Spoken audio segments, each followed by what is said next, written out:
City Lights on Location continues with our special look at St. Elmo's Fire, and we join Joel Schumacher. And I think, really thinking in terms of dates with you, January '79 was a turning point for a man who had done an awful lot in a very short period of time and had moved. I don't think there's anyone in the American motion picture industry who has the sequence of jobs, positions, and success that you have enjoyed. But I think that there is something unique about you in St. Elmo's Fire.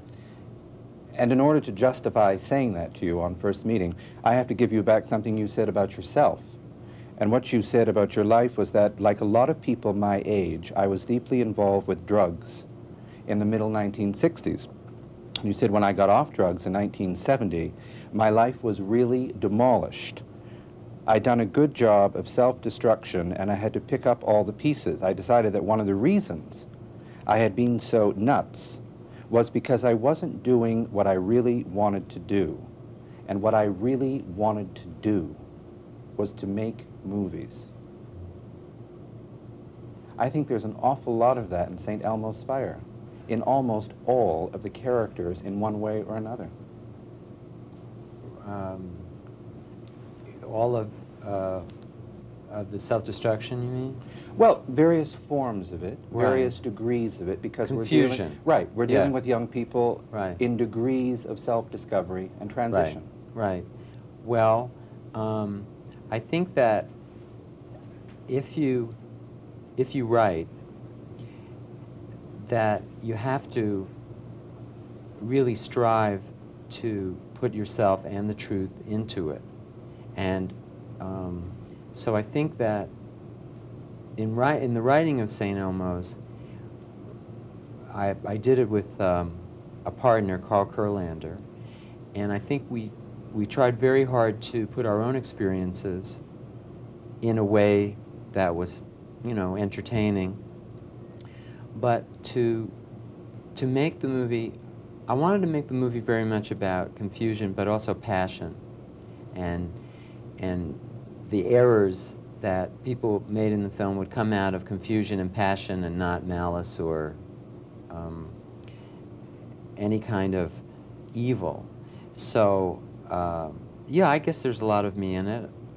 I hope there is, because then all that pain and all the confusion that I went through maybe will have been worth it, because I think that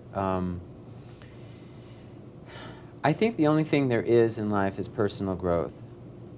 I think that everything else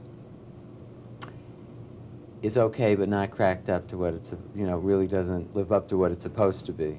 But personal growth is really a triumph for all of us, and so I hope the movie's somewhat about that. I think that each character in it has grown by the time the movie's over, and maybe there's been some pain and suffering along the way, but I think they're better for it, and I think they all have something of themselves at the end when they walk away, which they didn't have in the beginning.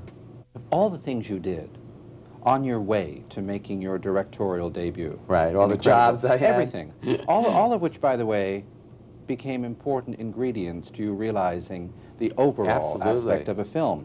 But during the first 2 weeks of shooting The Incredible Shrinking Woman, you were certain you were going to be fired. Oh, you just went into work every day thinking they're going to fire me, and you spoke with Hal Ashby. And Hal Ashby said to you, the first day he walked on the set to make his debut, directing Harold and Maude, he yelled action. And what did he do? He threw up.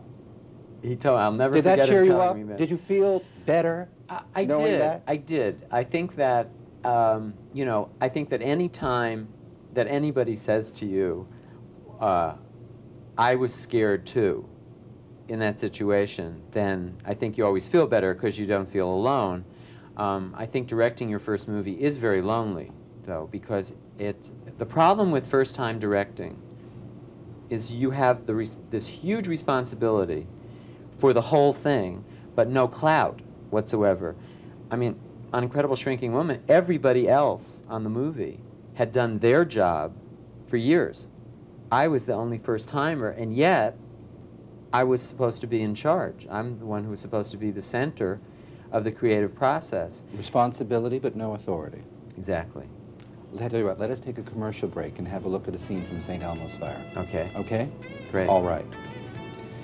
City Lights on Location will return with Joel Schumacher and more on St. Elmo's Fire right after this.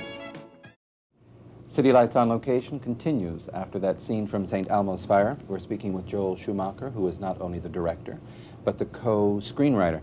And I thought one of the more amusing aspects in terms of the director prepares to direct St. Elmo's Fire was one of your stars, Rob Lowe, explaining while he was in Canada making a film called Youngblood, that he was on his way back to Los Angeles and that his director, Joel Schumacher, was going to take him up on a hill and you were going to smoke and scream and smoke until you got his voice down and he sounded like Lauren Bacall. Well, Joel, how did the boy do? Well, that was, I didn't want him to sound like Lauren Bacall, but I wanted him to, the character that he was playing, Billy Hicks, is out all night, all the time. He's a musician and a smoker and a drinker and is out all night, gets very little sleep. So I wanted Rob in every aspect to be this person. And I wanted his voice to be a lot huskier than it normally is. And I wouldn't let him shave, and I wouldn't let him cut his hair. I wanted him to be this person. I think he did great. I think it's Rob's best performance ever. He threw himself into it. He took sax lessons every day. He did not worry about the way he looked. He pierced his ear right away. He went into it. He wanted this part really, really badly. And he came in and auditioned for it. He put himself really on the line to get it. And I think he did wonderful. I'm very proud of him. He's also a terrific person. Something else happens in St. Elmo's Fire that one has to examine. Psychologists want us to believe that a generation once represented 20 years. They're now suggesting that with the state of the world, that a generation may represent merely a decade. Mm-hmm. So if we talk about what could be our generation, mm-hmm. It was a generation where someone would say to you as a child, what are you going to be when right. you grow up? Right. What do you want to do with your life when you grow up? Right. Now, whether or not you were ready to answer the question, you knew there was something wrong if you didn't.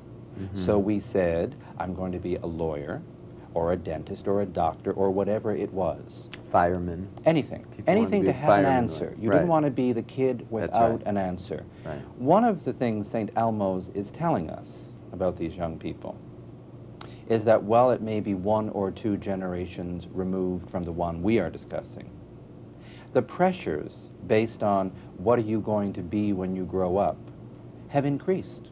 Oh, yes. Rather than decreased. Yes, I don't think the answer to those questions, I think that in my time, when I was a kid, the answer to that question, well, I'll be an astronaut, I'll be a nurse, I'll be a fireman, where everybody knew that the answers weren't taking that seriously. Today, you have to say, I'm going to be an investment broker, and this is how I'm planning to do it. And I think that we saw hundreds and hundreds of people in their early 20s for this movie. Maybe thousands. And I was so impressed with their sense of self and their ambition. And not just blind ambition, but focused ambition, which is very true of the cast in this movie and their friends who visited the set all the time. And I really do not believe that this is only in the entertainment business, because I think that what's happened to our country is that it is increasingly more difficult to be successful. You need much more money than you did before. And I think in my time, anybody could be, there were all that, you could be anything in America that you wanted to be. And that's true in a certain respect always, because we do have that freedom. But it's tough.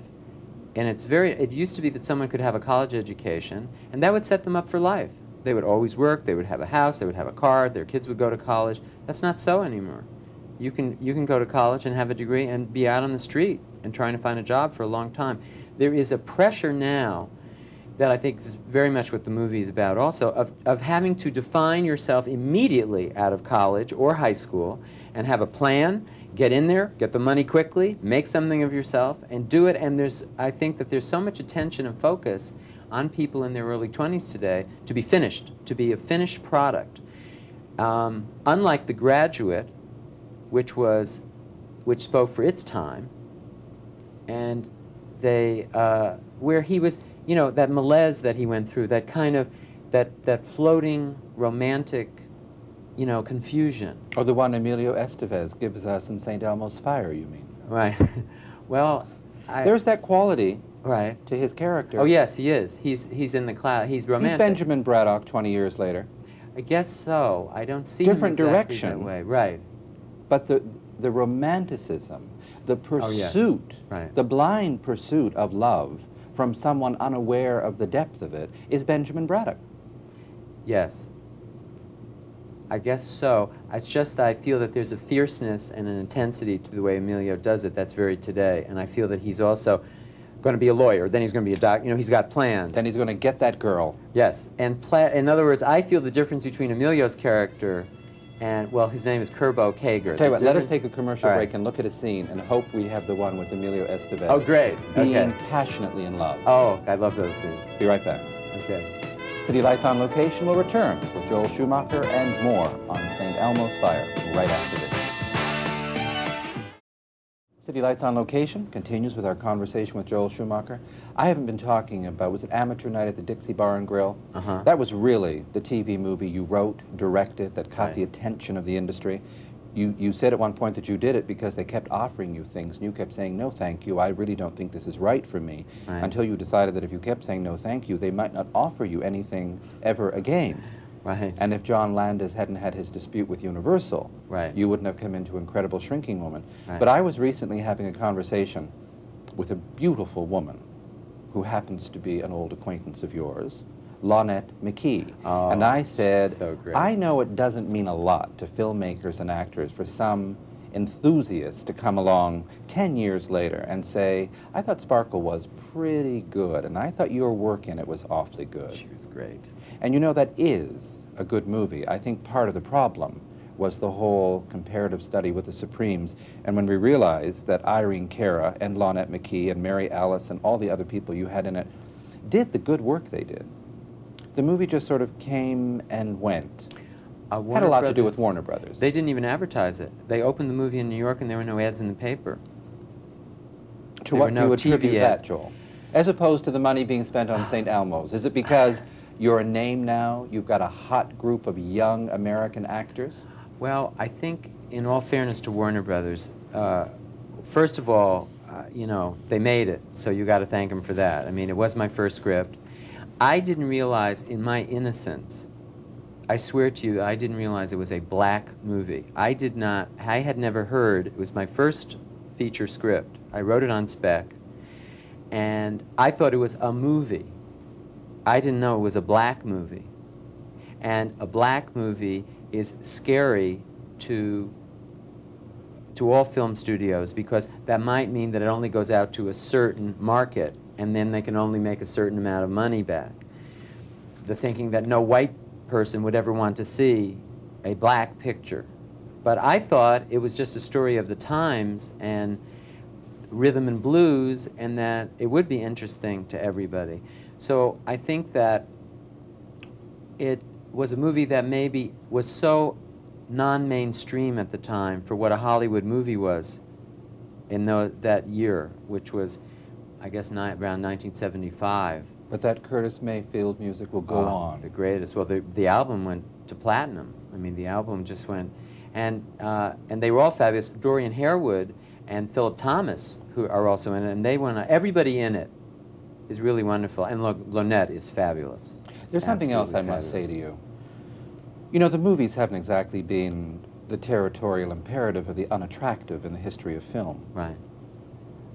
But F. Scott Fitzgerald tried to tell us once that the rich are different from you and me. Right. And I think if it was being written in the 80s, the line might be, the pretty are different from you and me. There's something about life, not pretending I discovered it recently or that it's a revelation, But the people in St. Elmo's Fire are pretty. The women are pretty, the men are pretty. Situations, however unattractive, are pretty. Right.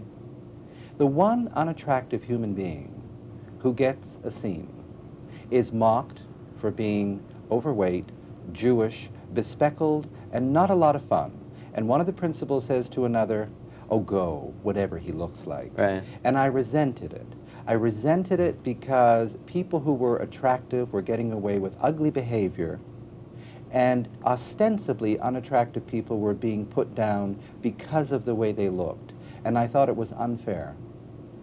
I didn't like seeing a Jewish boy who was a little overweight being made the butt of a joke based on his appearance. Right. Well, I'm sorry if you were offended. The point of it was that I think that's the way friends sort of, I think those are little inside things that friends say to each other, but in the writing of it, the intention is to amuse, and there was never a moment where Carl and I, who wrote it, said, let's pick this person out, and let's have an attractive person say something unattractive about him, and therefore it will be, you know, anti-fat, anti-Jewish, anti-glasses. But the line wouldn't have worked if the character had been as attractive as Rob Lowe or Emilio Estevez, Joel. Well, I think that Rob and Emilio certainly make fools of themselves in the movie. I don't think that. Yes, but they don't ever think the not attractive look good. Physically, well, I'm talking about physical attractiveness here. So, but I'm still not sure about the point. So the point is it a bad picture because we did that? No, or? no. Oh, you're carrying this much too far. Oh. I'll take back half of what I said about the short, heavy Jewish boy being made fun of because he's not attractive. I certainly don't think his religion was mocked, especially since Mare Winningham is of the same religion, and she's one of the heroines in the movie. I don't think that she is also playing a raving beauty. No, but she's one of the most attractive women on film. It's like watching the young Barbara Bel Geddes. She's just breathtaking, I know. Well, I tell you what. I think John Cutler is very handsome, the man who plays this part. That's why I chose him. I think he's a little overweight, but I think he has a very handsome face. I don't think he's an ugly man at all. That's why I chose him, because I don't think that he is a laughingstock in the movie. All right. St. Elmo's Fire is a fait accompli. Right. It sounds like I've ended this on a down note, which I No, haven't, because there's a lot I opinion. admire about the film. And I tell you, I look forward to seeing what you're going to do with Bright Lights, Big City, because it's a wonderful piece of writing. It is and I gonna be think hard you're to the do. man to film it. Well, thanks. I hope I do a good job. All right. I've enjoyed being with you. Thank you. Thanks for your interest in the film. You're welcome. City Lights on Location with Joel Schumacher.